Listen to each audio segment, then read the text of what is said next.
Hello, welcome back to another episode of Mindle podcast where we share and discuss captivating, insightful topics covering real-world event, entrepreneurial wisdom and hot topics. Joining us today in the studio is me, Farhan, Amin and Kova. And you're listening to episode 3, Architects Don't Just Draw Pretty Buildings, where there's a lot of misconception about what architects do and what architects are and everything. So basically our topic today is going to be about architecture and the business behind architecture. So we're going to try our best to share our experience and what we have been through within the scope of topic. And also we have questions from our previous episodes, and we have questions also from some of our friends. So they are seeking to hire an architect, so we shall see how far we can bring this topic today. Yeah, but before we jump right into the topic, let's have a quick mention from our sponsor, Native Concept Architecture. So if you're looking to design your dream house or coffee shop or whatever you have in mind without the headache of having to manage an entire project, liaising with all the consultants like engineers, contractors, quantity surveyors and architects, also trying to get a permit and approval from the municipal and the authority, well, Native Concept Architecture offers you a full all-in-one solution and design and build as well. So guys, if you're planning for a residential masterpiece or a commercial landmark or a community space, NCA definitely have the vision and the experience to make your dream come true. And if you're looking if you're looking to elevate your architectural project, please look no further. Visit our website www.ncrchi.com, and that is NCARCHI, to explore our portfolio and then have a look at our services. So, the topic of today is basically misconception about architects and what they do. This covers like architecture and construction and the whole entire process. I actually wanted to bring this up because I've been watching a couple of videos about this people who are interviewing students from a university, and like other videos who are interviewing other people about what they think architects do and how important architects are in the world.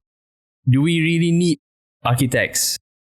And actually, my opinion is that not my opinion, but what I think is a lot of people think architects are the same as draftsmen. If you don't know what draftsmen are, they are just basically people who focuses on drawing the building, but the drawings and the ideas are actually from the architects. So, what do you guys think? You guys watched the video? Yeah, I sure did. Do you know anyone who actually doesn't, not really aware of what architects do? And do you think people know what architects do? I would definitely agree. A lot of people have the misconception thinking that, architects just draw and that's about it. So basically, architects in the scope of construction, they are more like the brain and the eye for the whole body. So they overlook the whole thing. So I think that pretty much explains the architect's role for me. Another thing about architect is we are the lead consultant for all the consultants, meaning that we have to start our scope of work first, which is designing, and then a lot of things have to be considered in the designing part. Consists of drawings and then liaising with authority and those kind of things. Bear in mind that those first phase, designing and also liaising with the authority, is pretty crucial in the whole process of projects. Yeah, and a lot of people actually misunderstood that. They think architects only handle the submission with the authority. Some people think architects only handle the drawings, and some people think architects only do project management. But they're all misconceptions, because architects, they basically do everything. But there's also this thing where project managers and architects, either they can be the same or they can be a separate entity. I would say it is different. Yeah, project managers are different. Architects can do project management, but it's not as in-depth and as detailed as project managers do. Yeah. I think it's the other way around. I think architects do more in detail. Like like detail as in like the design work and like the technical. yeah, correct. Because I think project managers just see the overall scope of works. Yeah. So they just guide on based on scopes. So for example, there's a certain slow things running in different type of scopes. So they'll highlight to clients and stuff. So I think that's what most project managers do. But architect, they have to make sure like everything to be aligned. That's more of an architect scope. So for them, the drawings, not just the architect's drawing, also the other consultants' drawing, to be overlaying on each other. So it shouldn't be contradicting, you know. Yeah, So architects have to oversee these items, and also the timeline, based on timeline, and they have to chase contractors as well. They have to chase contractors to be able to finish during a certain period of time. So I think architect way of project managing is way different compared it's to different, right? Because if you study from a project management school, you learn about management mostly, but not really into the design and architecture stuff, like in technical stuff, right? Correct. I think another painful experience that we normally or commonly face when we're dealing with misconception about architect is normally when client comes to us and then he will assume that we just draw on the paper, that's all, without having a thought that we are actually more than designing a space, like and I think that what makes us a bit frustrated because of people actually underestimate or understate us, undervalue us, the profession, because we just draw, and then when it comes to payment or something, they just like, hey, you just draw on the paper, why we need to pay you higher and those kind of things. And then people always claim like, why architects have to be like so expensive? Why are you guys charging this fee for? Oh yeah, architecture fee is something else. Yeah, it's actually one of the, if I'm not mistaken, is one of the questions that we receive from some of our viewers and listeners. Awesome. We'll get into that. Yeah, I think we pretty much answered question 1. Like, what is an architect? Yeah, what architect actually do and what does the world need? So basically, this question came from Fadli Saadun from Kedah. Alright. Fadli Saadun. Yeah, Fadli Saadun from Kedah. Sounds familiar. Yeah. So guys, basically he's our friend. So he's in the construction industry. So we just asked him some questions like, what do you think about architects? So here you go. This is what we do. Yeah. So Fadli basically asked, what does architects actually do and why does the world need them? Yeah, correct. Yeah. How would you define what architects do in like a brief explanation? I think in urban view. I think architect design or architect creates a space whereby the end user, the human, can actually enjoy the space or the atmosphere. Because we can see in urban sprawling in current days, we can see. I think in a city, right? In a city, how a building or how a group of building can actually give impact towards the human, towards the traffic, towards the environment. So all those all those elements are actually derived or actually designed by architect, because architects, we had like a really long run or really long education years. Like which we is study about like 7 years, like doctors, right? So basically what we studied was not just designing and aesthetic pleasing buildings, but we also consider about how to give a comfort to the end users, circulations, traffic circulations, study human behaviors, and ergonometrics, anthropometrics. So ergonometrics and anthropometrics are the studies of our human anatomy or our human scales, basically, right? But in order for us to create a safe, a functional, and also aesthetics spaces or forms. Yes. That's what I think about architect. But I think it's more vast explanation about architects. Maybe you can cover it a little bit. Yeah, there's a lot going on, like that architects actually cover, not just the technical stuff. There's a lot of this like psychology. Yeah. There's also thinking about the environment, holistic approach, and design. It's like if you were to think of a profession that covers a balance of both art and science, I would say architects are one of them. 100% agree. Yeah. Another thing is architecture is about it's an art and also a science involved, because without art there is no aesthetically pleasing buildings. If there is no science or technology, there is no Functionality to it. functionality. I mean, Yeah. we don't know how to build it. We don't know. I mean, we can explore more like new materials. So architecture combine both. Yeah, and that begs the question, like, Yeah.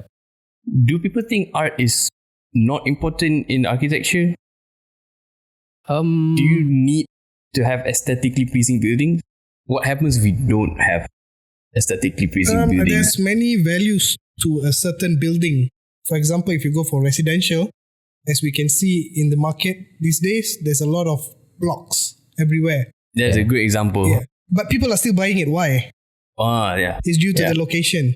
Location and the purpose. Yeah, the purpose, the accessibility. So sometimes the functionality overlooks the art. Yeah. So our job is basically to get a balance. Yeah. Yeah. And a lot of other aspects. And another thing about architecture is architecture represents some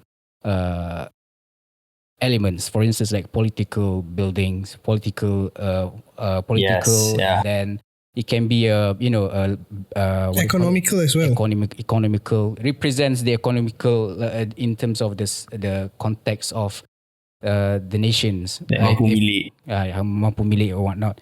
And then like we have a good example like KLCC, Twin Tower. So Twin Tower it represents a modern Malaysia.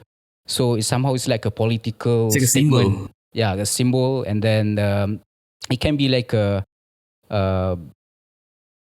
sign of advanced Yeah. nations, those kind of things. So basically, aesthetics, it's pretty much important as well as the functionality and safety of the Yeah. buildings.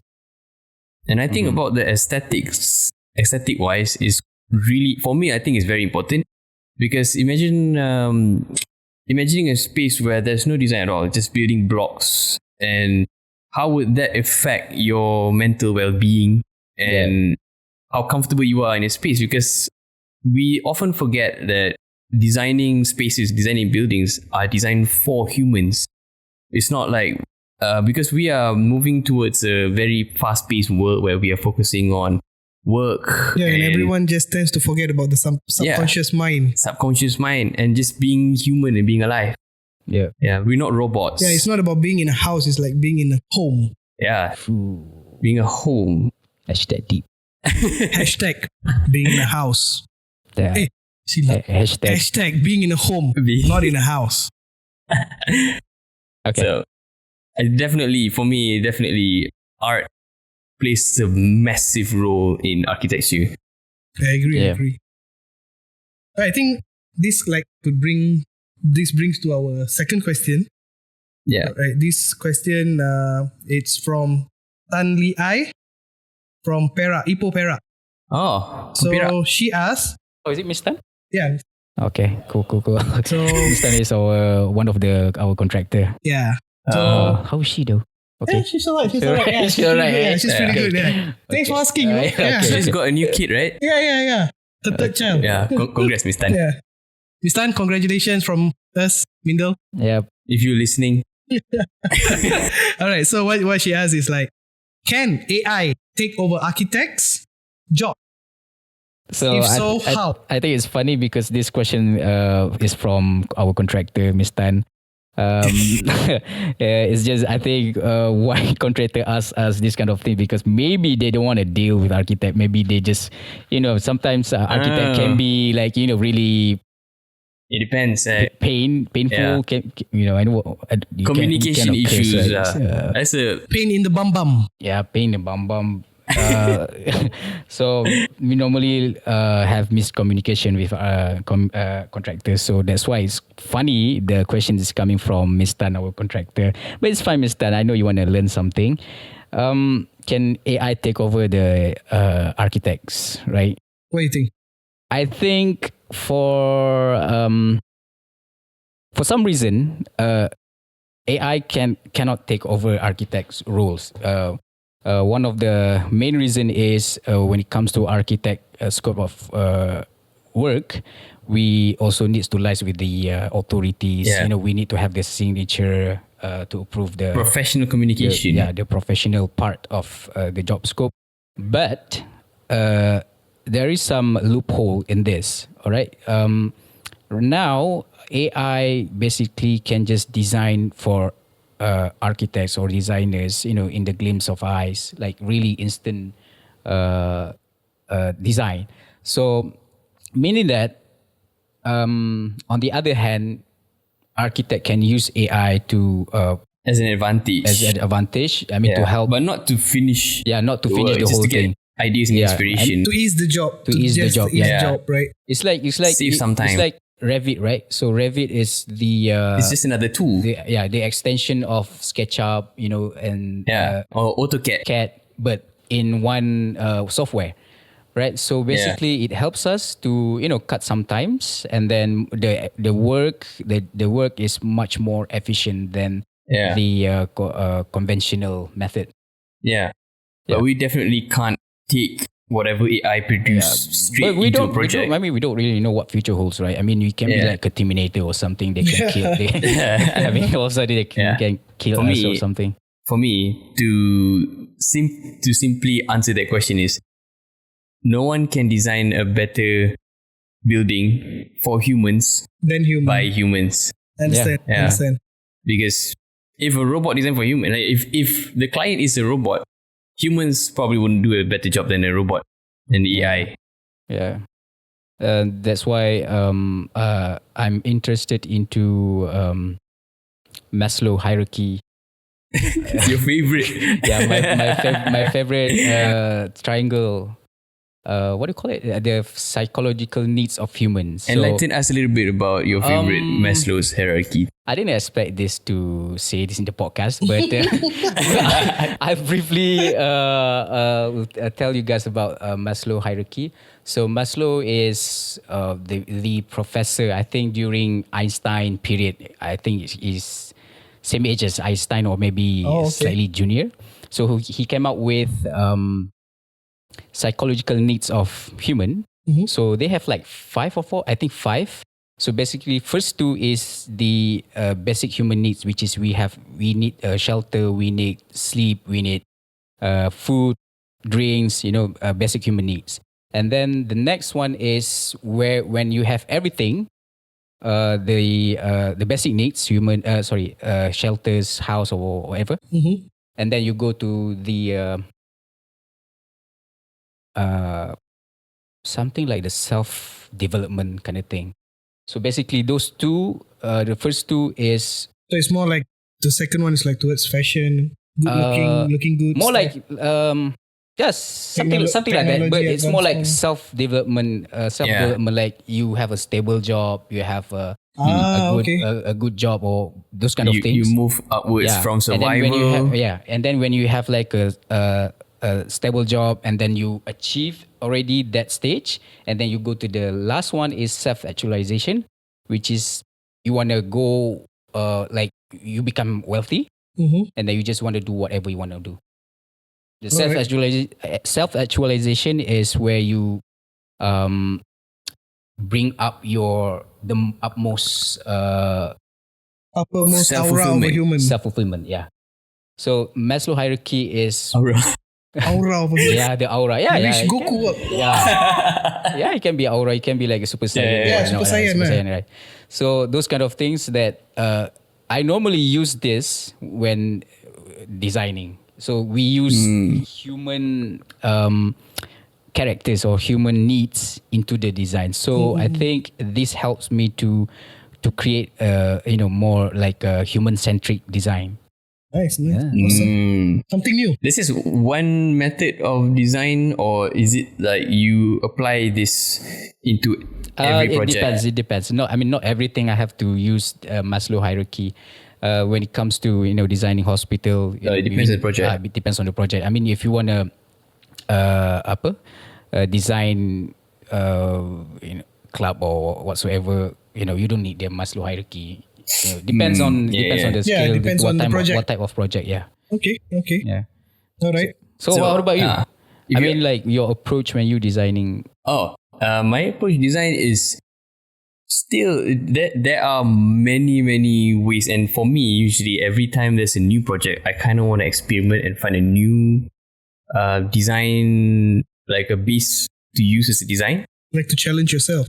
Yeah, for example, if we're designing something that it depends on the client. If the client wants the feeling of being focused, for example, so I'll probably try to use a method of design where the outcome will somehow bring that final experience to be for the users. For example, I'll probably look into an article or like a paper study about focus. There'll be one part of the design element. So it's backed up by research and science.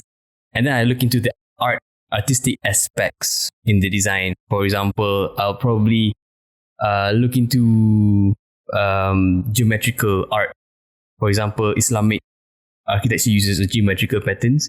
And how would that tie together? I'll probably do a little bit more research about what ties together.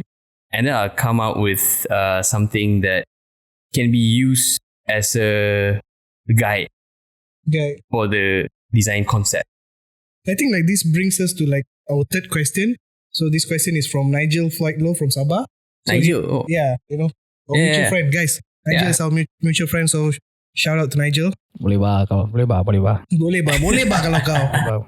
Alright. So this brings to our third question, which is, what is the design process like? ooh, Yeah, I think maybe it's a good question. you guys can elaborate further from what The you just beginning until construction. And explained. maybe you can explain a little bit about construction. Design process. Okay. Design Design process. only. Okay. Here's the design. All right. Okay. Different architects, different designers, they have different approaches. All right. So, like me personally, I think I'm just gonna start with understanding the brief from the client first.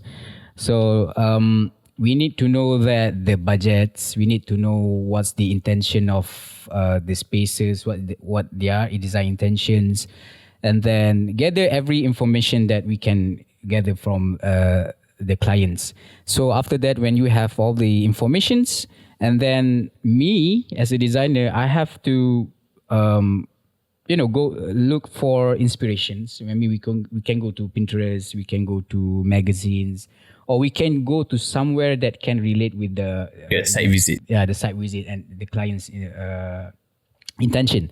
So, and after that, after we have gathered the inspiration, we have gathered all the images that related to what client needs. We did some mood boards, right? We did some mood boards, or that is specifically for interior. But when it comes to buildings, I normally do sketches, Yeah. and then do some bubble diagrams and a lot of thinking. Programming. Yeah, a lot of thinking and programming when we are designing at this pre-development phase. So after we have done our analysis, we have done some sketches, and we do some calculation and stuff, and then we go to more specific or more detail and more scale. So, and then try to suits with the budgets, try to suit with the space programming that we have analyzed, and then we just like mix around, and then maybe if we got like extra times, we do some modeling, we do some model. Yes. Yeah. Oh, so you're a model. Used to. Oh, Used to. wow. But then retired already. Oh, Yeah. nice. Yeah. I mean, Kevin Klein. it's a dark world. I don't. So, and then after that, when we put it in scale, and then we present it to the client, whether the our design is acceptable, whether this is good or not. And then there is some like a communication between the architects and then the clients in between, so that we can, work hand to hand, and also we fulfill the needs of the clients. Yeah. So it's definitely has a lot to do with communication from architect and client. Yeah, and then there's another thing. After we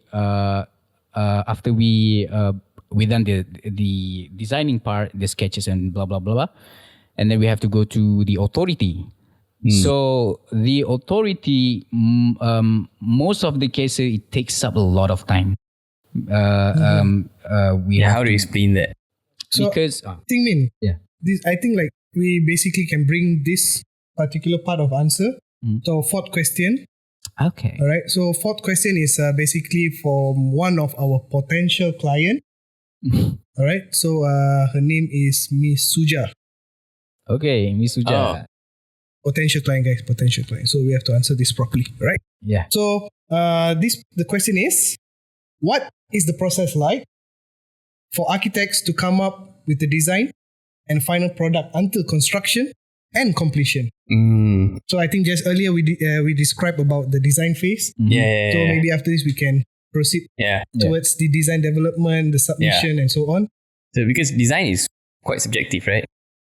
So this is basically more like guiding you from step-by-step process.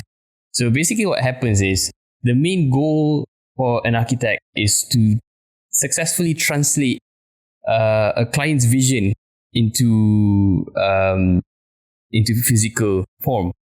But the process goes like this. First, when you meet an architect, when you hire an architect, you have to explain your vision, what you want, right? What you want the space to be and everything. So the architect will use whatever information. The more information, the better. So the architect will use information and connect it with whatever architecture knowledge that the architect has, and use it to propose a concept design. So you start with the concept design. So from that concept, we can't move towards the design development phase. So basically, the concept design is where you negotiate and try to find a middle ground where the client can understand and really likes the design, and the architect doesn't necessarily have to sacrifice what the architect wants to express in the design. And then when everyone's happy, then we move into the design development phase where we do all the technical calculations, and then that's when we start partnering and collaborating with the engineers, like CNS, civil, other consultants, like, and also trying to electrical. keep everything under budget. That's mainly one of, definitely project management plays a huge role for the entire project. So this is like where we can come back to our initial topic about architect. So we have to oversee literally everything. Yes. So we have to liaise with the engineers, with the quantity surveyors, with the mechanical and electrical engineers, electrical engineers, so that we know where we stand on each other's ground. Like they should know where are we, and we should know, their progress. Definitely. The whole entire project is on the architect's hand. Yes, responsibilities. And he also have to liaise regarding tender documents when it comes to BQ. Yeah. So the architect actually have the ultimate right to overrule a certain contractor based on specs of item. So there are contractors who will be quoting things out of scope. Yes. Out of specs, out of scopes. So we might see that it's a cheaper option, but end of the day, we architect have the power to check whether it's approved by CRIM, Yeah. Whether it can be It's safe. used in the local context and all. Yeah, that's why a lot of cases, if an architect does, if a client just builds something without consulting with an architect, there's a lot of problems. Like buildings can collapse or materials don't last. Yeah. Okay. Let's just quickly finish the whole process from design development. Then we do the submission with the authority. Yeah. And then if everything's approved and you get the permit, then you start construction. Awesome. Yeah. That's the way it goes. And we forget the one last part. After construction, Supervision. to get the Supervision. CCC. Yeah, the CCC. The CCC. Yeah. So What is CCC? CCC is the Certificate of Compliance and Completion. Yeah, compliance and completion. So basically, if you get a CCC, then only the building is accessible to a living being. Mhm. Yeah. All right. So this brings to our next question. So this is from anonymous user 7767. So this is from our previous episode. All right. So what he asked is that, I know he or she is anonymous. Yeah. What it asks, This, how long does it usually take to finish a project from design to construction? well, it depends. I guess depends on the scale of the projects. Like if you were to design, maybe a kitchen, maybe for a design phase takes around like 1 month, and then the construction takes around 3 months, 4 months. Depends on the scale of the project. Yeah, actually, to be honest, Yeah. I would answer this like it depends on scale of project. If let's say for a minor renovation for a new kitchen, Yep. so it probably can take like basically from a contractor's point of view, it's going to be like the production for the kitchen. Contractor's point of view, production. So normally it take about 10 to 14 days. Mm-hmm.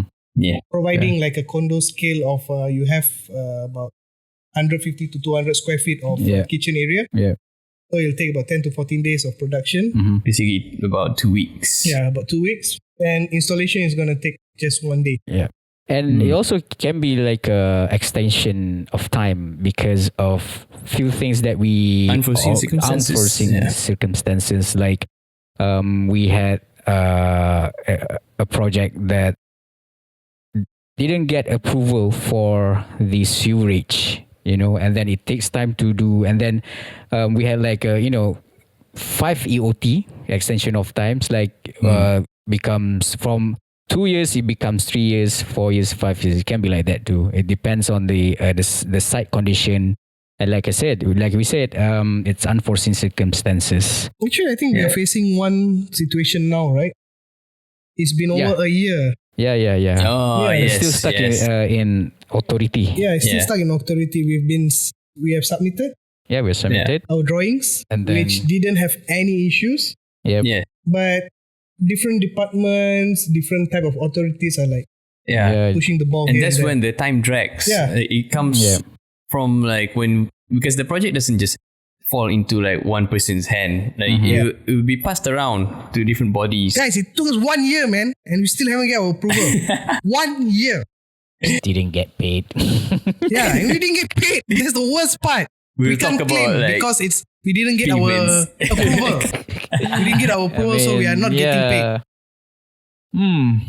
So if you're looking into like becoming an architect, these are the kind of things that you have to put up with. Yeah. Basically. Money, man, money. All right, guys. Shall we go to the next question? Yeah, sure, why not? You guys are ready? No. Yeah. They are ready. Okay. They are ready. The people is ready, but You guys are ready, man. Come on. All right. So this is from user Pinky123. All right. See, here's that. Quite interesting name. Let me right? see how you spell. Oh. Pinki. I thought you were making it up. No. Pinky123. Okay. All right. So they asked us, what happened if a project goes over budget? This is there's many ways to go about this. One is negotiate with the client. The architect usually have to explain in detail about what's I causing. think first of all, it's like to find out the cost of over budget. Meaning, it could be client. It could be a demand from architect or engineer. Some design changes. Design changes. Or maybe due to market. Due to market. So price can change. Price inflation. What? Inflation. Inflation, sorry. Yeah. Price inflation. And then it could be like sometimes when we go and search for material A, and we can't find material B, A, and we have to substitute with material B, which might cost more. For materials, some people don't really understand like how does that affect so much of the cost. But you see it this way, like you're not just buying one. You're building a house, so you definitely have to buy like a massive amount. Yes, correct. So it multiplies. Yeah, but I think the most crucial part is when the pre-development phase, where we architects sit down with the clients, that determines the budget also. So I think the initial part of the whole process, we have to be firm. We have to be in a way that convince the client or set a budget during the pre-development phase before we started the physical process. And the client also has to be aware that there are possibilities of the prices that will change. But I think there is some loophole also in this budget thingy, because there are three situations when it comes to budget with the clients. First one is client don't really know the budget. Secondly, the client knows how big the area is. And the third one is they just don't know anything. Right? Basically, they don't know. I kind of agree with that because, I had a situation before, which is this client, he gave me a budget of Proton. A budget of a Proton, but he's asking a product of a Mercedes. It's very common. Yeah, it happened a lot. I face this kind of situation a lot at times. But when we design, when we receive instruction from the client, okay, they want to do this, they want to do that, and then when we design it, and then the budget goes beyond their budgets, and then they just burst. It just bursts, and then some clients they surprise, and then why you do it so expensive, and then this is what you wanted, and then that's most commonly happen to us because we have to deal with the client some expectation, and then we have to redraw again, redesign again. Some case happen like that. That's very, so I think it's really important that not only from the architect or designer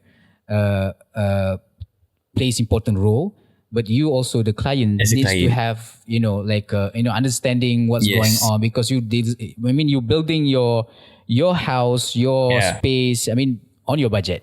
Because the architect is on your side, the client. And there are clients who actually stick on words, there's a certain word when you say, and they'll be like for example, hold on to certain words. We tell them hey dude, the estimation now is going to be 100 ringgit to do this. Roughly about 100 ringgit. So once we come to a stage that we actually can finally count and calculate how much it actually is, and we come up to a budget, maybe, it's going to be 130 ringgit. And they'll be like, hey, you told me it's 100 ringgit. Why is 130? Be patient.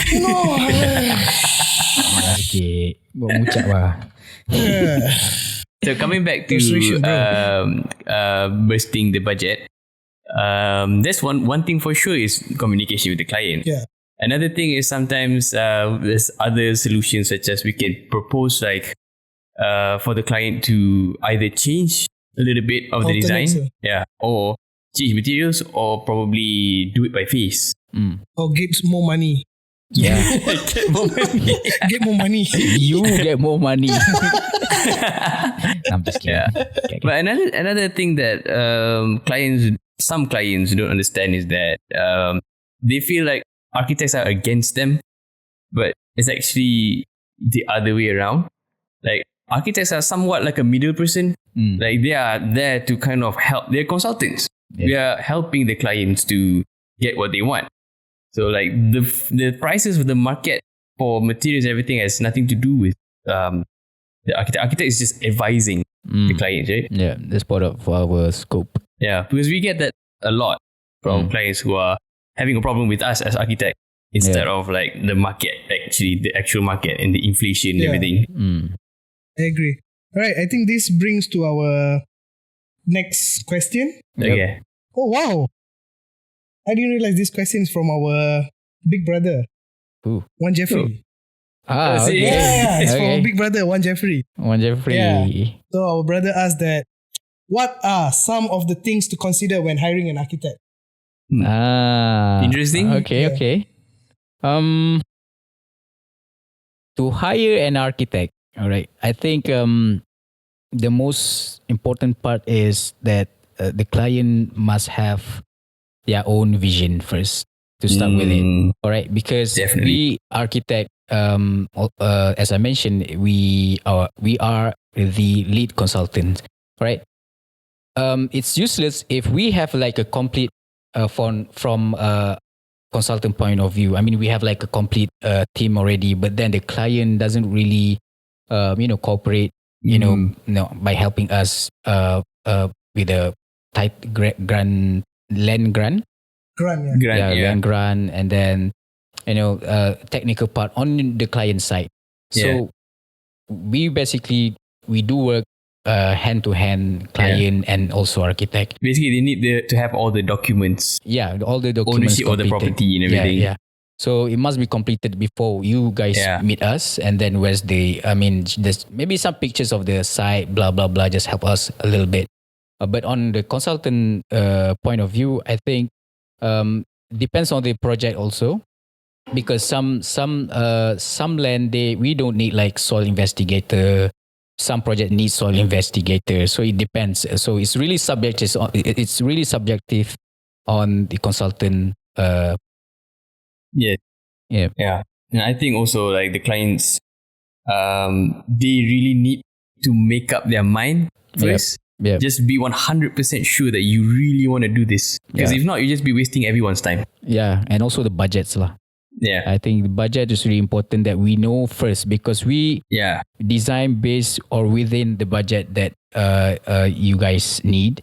And like I said, because it's some clients, they don't really know what their budgets, they don't really know how big the area is, but we can help you with it, right? But we can help you with it. But again, we still need the client's input in this process. It helps to do your research first before being overwhelmed and surprised seeing the prices of the things that you want. It's also like the style of the architect, like they need to like your style. You know, the style, not as in like the design style. What I mean by style is the type of person you are and how you do your work.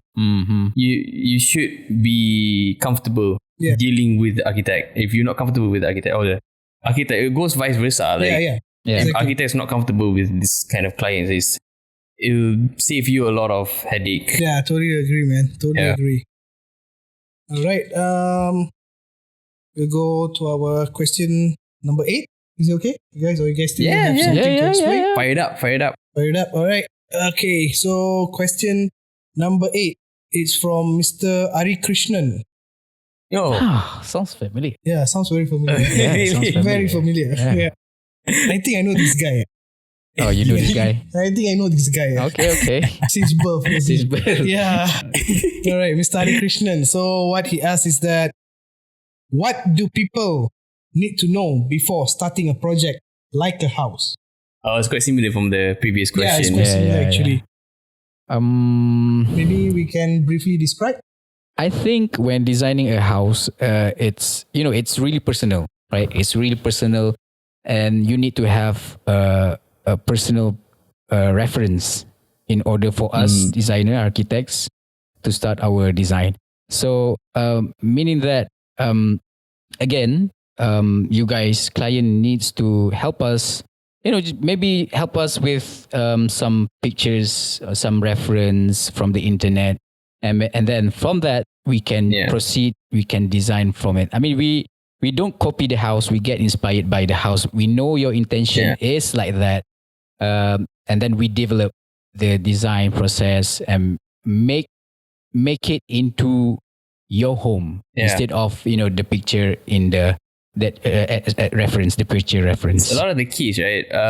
Some clients, they don't really want to go through the process of giving their inputs and telling the architects what they are interested in. So they just leave the architect to just design whatever you want to do. Yeah, at the end of the day to change. Yeah, end of the day, like, I don't like this.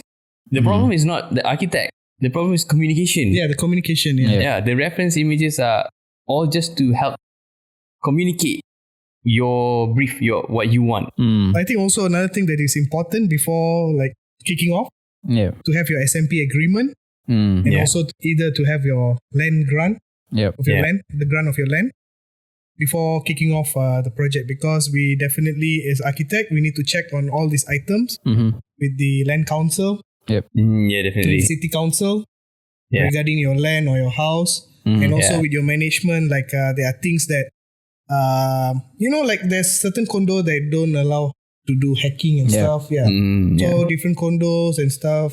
There's so many rules. So it's our job to actually to check on this item before we actually kick off. But I actually have a question about this.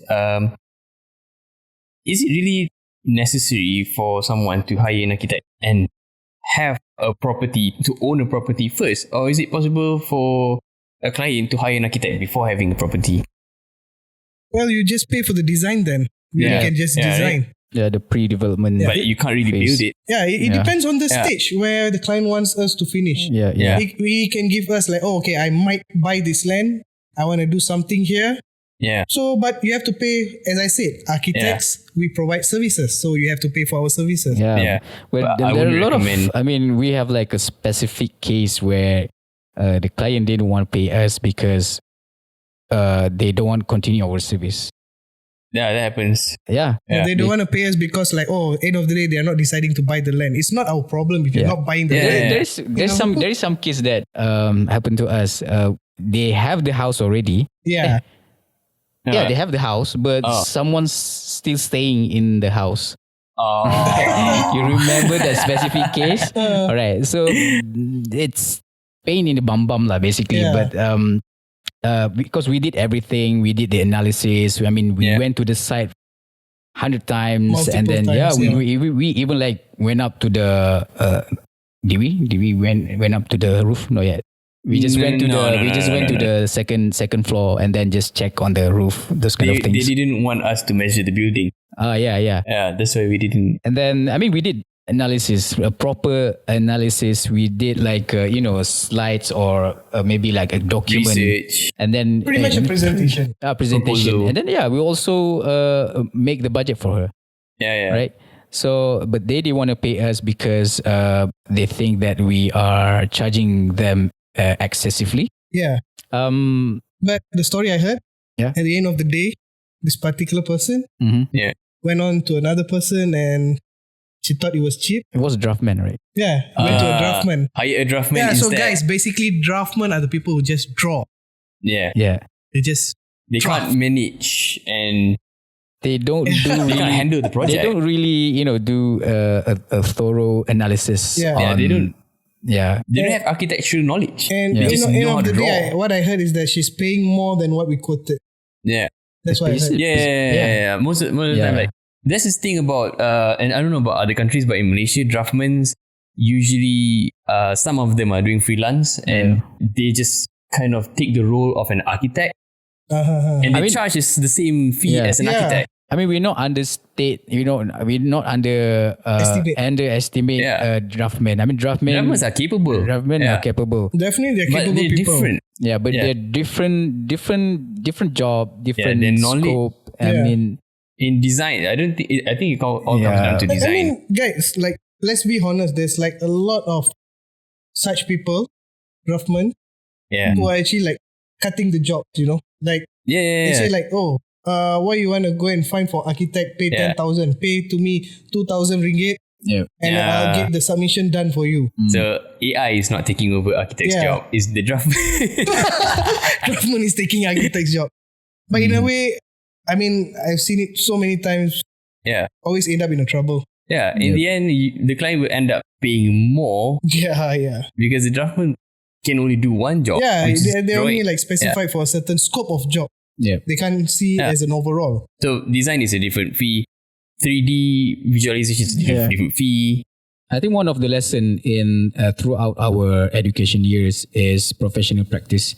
So we started with some classes, theory classes where we have to do some professional practice, and then we have exam, and then examined by the the professional the board. The board. So for that point, I think we are more capable compared to draftmen, and then we also, before we become architect, we have to go through 2-3 years of experience.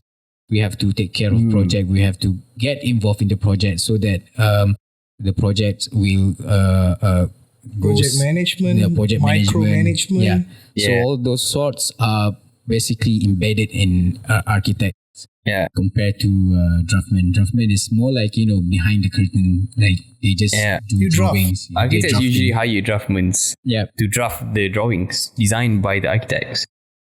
Yeah. All right, guys. That brings us to our final question of the day. All right. Let's go. This from Mr. Amal. Yeah. Amar. Oh. Amal. Amal. Amal. Amal. Amar. Amar. A-M-A-R. Oh, with the R. Guys, actually, I'm just kidding. I'm just like pulling his leg. That's his dad's name. So, Aman. Aman. Aman Sorry, Shah. guys. Silap. Aman Shah. So, this is from Louis the Lollipop Girl at 1991. at 1993. Louis the Lollipop Girl. You get like a better name or something like. This is from our Insta hashtag. So I got this. Oh, okay. Yeah, this question from the hashtag. So that's why there's a hashtag to the question, if you guys can see. So the question goes like, how much does architecture service cost? Is it expensive? And why do people think they are cheap? Hashtag high quality versus cheap. Oof, this is a big question. Yeah. I think it's a really good question, to be honest. Really good question. Lollipop Girl, Louis, thank you for the question. I mean, this is commonly asked by, the clients, expensive and cheap. This quite happened to us a lot. It's definitely not going to be a fixed price. Yeah. It's not like buying something off the shelf. It's a service-based business, right? So architecture, we do have a minimum scale of fee in our book, right? So our book is it's by law. It's by the law, right? And we are under the law. So basically, we are protected under the law because architects are considered as a professional field. It's like lawyers, It's like lawyers and doctors. Yeah, and I have a question about this, right? For all the people out there, I mean, people would, spend their money on their wedding dress for 15K for one day, right? But Really? It's true. But they don't want to spend the money on their home that will last forever. True. Or maybe, the next generation. True. Yeah, and They don't want to spend it. They rather cut so much cost Yeah. and have a risk of the house collapsing. Yeah, they'll be like, oh, discount this, discount that. Yeah, I mean they see like, I mean, when they do the wedding dress, just for one day, just for Yeah. I mean, I appreciate the discount, but it's not that we are not, like, you can talk to us about discount and stuff. Yeah, we are okay with that. but yeah. it's like Negotiate. it's disrespecting the architect. Like, As a whole you're entire too profession. expensive. Yeah, Yeah. you're too expensive. Because all right, the process is really long. I mean, if you're not an architect, you don't understand the process, right? They think that we are 9 a.m. to 5 p.m. workers, right? But actually, architects, when it comes to creativity, sometimes our inspiration comes really late at night, right? I agree. And then the whole creativity process thinking needs time because we have to do a lot of research too. Like we have to go through like one by one the photo one by one, and then which is like can suit with the client budgets. can suit with the construction, can suit with the the space or the land of the site. So a lot of things going on. But then that's why I think we are expensive, because of the thinking process takes a lot of time. And then what we do is we just want to give the best to the client. Yeah. Right. Just to be straight, the easy way to answer the question is architects are not cheap. Yeah, just don't look down on us, man. Seriously. Like, people undervalue architects and what they do. Yeah, I totally agree. Yeah. The scope of work that is involved for an architect to do is just vast. And it's not just the architect, it involves a lot of other people too. Yes. Like architects have to actually hire certain other consultants to complete the project. Yeah. And if you're asking about the value that you get, like the fee, to justify the fee is the time taken, the time and effort for an Time architect. and bare minimum, to be honest. Yeah, and it's not like a short time span. It's not like you can do this in a day. Some projects can take up to years, and you get like that one fee, and it may look like a large sum, but it's because it's been divided throughout the whole time span of the whole project. So what do you think about there's other architects that actually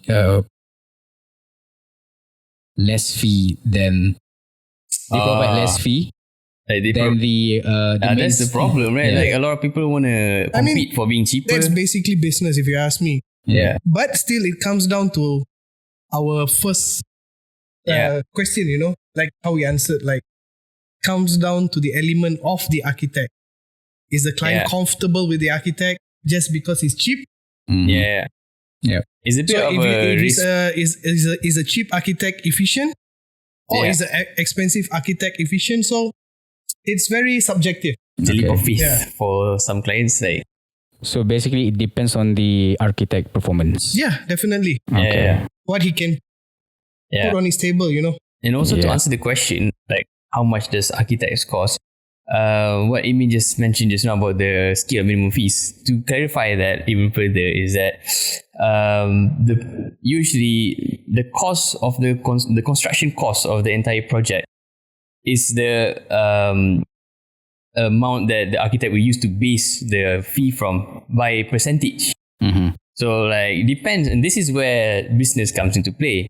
The scale of minimum fees guide from the law has stated like the minimum percentage that the architect can fee a client. And if the architect charges the client lower than the minimum fee, the architect will suffer a loss, and they're going to run out of business. So the minimum fee is just to survive. Yeah, because they have people to pay, stomachs to fill as well. We are humans, man. We're just human. We're just ordinary people. Kesian lah kayak gitu lah. Tolong lah bayar. So that's about it lah. For example, like the more the project costs to construct, the smaller the percentage. For example, like if it's like 1 million ringgit, how many percent? 1 million, I think 7, 8 minimum, right? Somewhere you have to check. Yeah, have to check it. 7-8%. Maybe you can go down to 6%. If I'm not mistaken. Yeah, but that's the minimum. The reality is, architect has to charge more. If an architect charges less, then it's actually against the law. Yeah. Right? Isn't it? Actually, charge less or we charge more. Less than the minimum. Yeah. So you can get the idea. Like, architect's fee is based on a percentage. Like, if you compare to interior designers, some of them charge by hour, some of them charge by square feet. Right, maybe like in our podcast, we'll put a list later on our screen. Maybe you can check that out in YouTube later on. Put it right here. Yeah, just right here.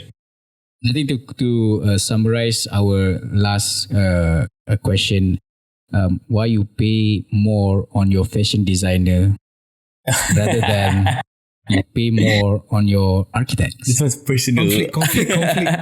Controversial. Yeah, I mean, like, you can pay so much for food. Yeah, it's your home. I mean, used for your family and then where your grandchildren comes home, and then during Hari Raya people gather.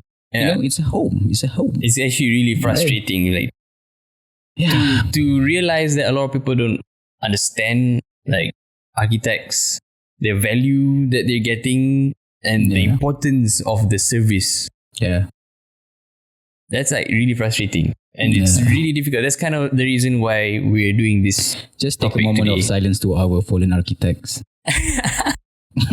Yeah. Okay. All right. I think that's all. I think I the think questions. that's about it. That's Do it. you have anything else for this topic? For the architect's fee. No, Are you I think talking in about general, the topic? In general. Oh, Yeah, in in general. general. In general. Based on the questions we received today from various people and ID. All right. So, what are you gonna say to the young architect who wants to start their own firm? Run away. It's not easy. It's not as easy as it sounds or look. But I think like if you don't have Architect sounds good. The name architect.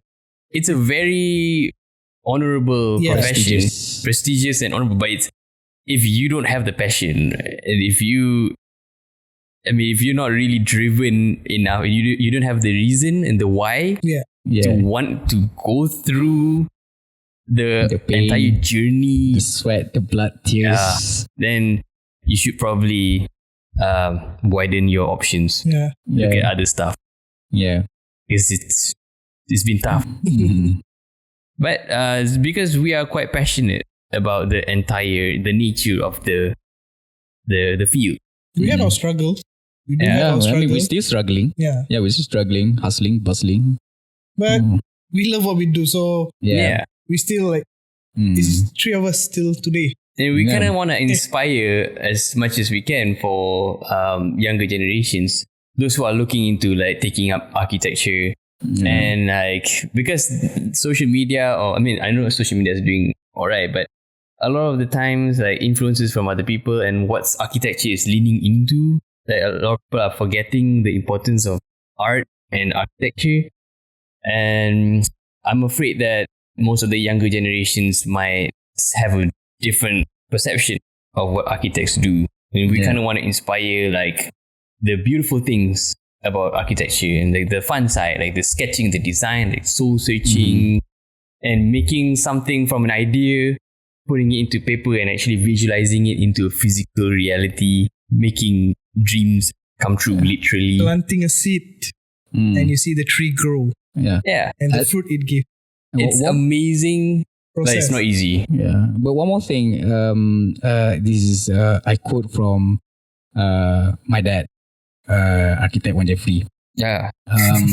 He said that when you open your own firm, 15 or maybe less than 10% is design. The whole 90% is management, business management, project management. That takes up the whole thing. It's true. So basically design, I'm not saying that design is not important, but throughout the process, design is just like a small portion in the whole circle of pizza. Just a small portion, maybe like the chicken, small dice of chicken, that's all. Chicken, The chicken,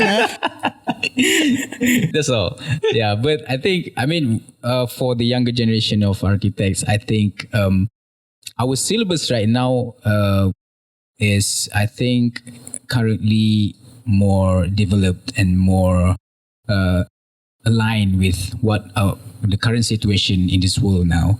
So in terms of, environmental impact and, material, green material, those kind of things, it's good to know that younger generation they are exposed to this understanding, to this knowledge. So hopefully that this younger generation can be enlightened with it. Yeah. What about this very famous question? Do you need to know how to draw to become an architect? It's very common and famous question. I would say you need to have the ability to visualize. I agree. I think that's more important. It's not about the idea being good at drawing. The idea is important. You can have the idea, can have the vision, So you need to be able to visualize, because at times, like myself, I'm not well known for drawing, but I can visualize a certain drawing in my head. Yeah. That's what's important. And I can actually see like if it's actually workable or not. Yeah. Because design is important, as you said, but the functionality and the legitimacy to build it is also important, because we can design all we want. Yeah. But if it's not buildable, so what's the point of designing like cracking? I would say like drawing is like additional mark if you can draw. Yeah. It does help. Yeah, it does help. I mean, vision ideas are really important because we architect, we are the visionary, right? So, but I don't want to say it's less important. Drawing is less important, but I think it must be. You can pick it up as a habit. Yeah, Drawing, you can sketching. learn. Anyone sketching. can learn to draw. Yeah. It's a skill that you can learn. You can learn. Yeah, but one thing I like to add is it really does help a lot if you practice to think in 3D. Yeah. Yeah, so it comes back to your visualization. Yeah, because a lot of people can't draw because I don't know how to say it. Maybe they don't know how to visualize it in 3D. Agree. But what architects, the main part about being an architect is actually to imagine something that is not built yet. So being able to do that. We need like a quick visualization, like on site, right? So we need to draw. So maybe it helps you. Maybe it helps you when you can draw. But it's not like drawing like an artist. Yeah. It's not like drawing beautifully. It's not about being beautiful. No. Just that. Just to portray what's inside your mind. Yeah. Just like to schematic bring design. whatever is up in your head into paper. That's it. So guys, basically just practice. I mean, it's a good habit to take up drawing. Yeah. So it's keep a skill. practicing. I would suggest that. Any skill can be learned. Yeah. Any skill can be learned. Okay. Alright, I'm guessing that's pretty much from us.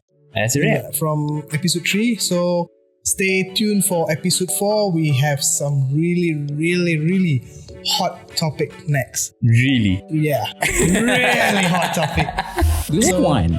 Yeah, we do. Oh, okay. Yeah, we do. Yeah. Something big is coming up. Something big is coming up. So please, guys, we want to give to our shout out to NCA again for sponsoring our podcast today. Yeah. Once again, if you're interested to learn more, just visit the website www.ncrk.com, or we'll include it in the description in wherever you're listening to this it'll be podcast right from. here. Yeah. Across our face. Right in front It'll of my be here. face. And also in the description. Yeah. NCARCHI, right? Yeah. NCRK. Yeah. ncrk.com. Right? So Don't forget stay to tuned for the next episode. Yeah. I suppose. Don't forget to follow us, subscribe us. Subscribe. Please Yeah. subscribe. If you like what you hearing from this podcast, if you think you're gaining a lot of value or insights or Or if you don't like, whatever it is, if you don't like, just give your thoughts. just drop us some feedback and some comments, and we'd love to hear more about you. Just like the questions that we got, they're actually pretty good So questions. guys, just comment, like, share, and subscribe to us. Alright? Yeah. Subscribe to us. Alright? Subscribe to us. Okay? Subscribe to us, guys. Thank you for listening to Mindle podcast, and catch you guys on the next one. Adios. bye-bye. Peace. Today. What's good, bro? Spontan. Fucking good episode, dude. 1 hour ke? 1 hour 40. Record tu.